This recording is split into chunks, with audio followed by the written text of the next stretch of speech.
নিশান উচ্চ মাধ্যমিক বিদ্যালয়ের ভোট কেন্দ্র থেকে ভোট দিলেন প্রধানমন্ত্রী।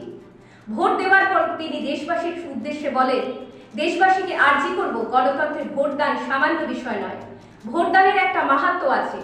ভারতের নির্বাচনী প্রক্রিয়া, নির্বাচন পরিচালনা বিশ্বের গণতন্ত্রগুলির জন্য একটি উদাহরণ, যা থেকে শিক্ষা নেওয়া যেতে পারে। তাই সকল দেশবাসীকে বিপুল সংখ্যক ভোট দেওয়ার জন্য আর্জি জানালেন তিনি। পরের খবর, জেআরবিটি অফিসে গেলেন গ্রুপ ডি পদের পরীক্ষার্থীরা। জেআরবিটি গ্রুপ ডি পরীক্ষার ইন্টারভিউ সম্পন্ন হওয়ার পর দীর্ঘদিন অতিক্রান্ত হলেও এখনো ফল প্রকাশ হয়নি।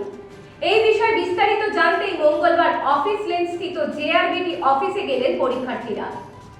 পরের খবর, সমগ্র দেশবাসীর প্রচেষ্টা ও পরিশ্রমে দেশ এগিয়ে যাবে।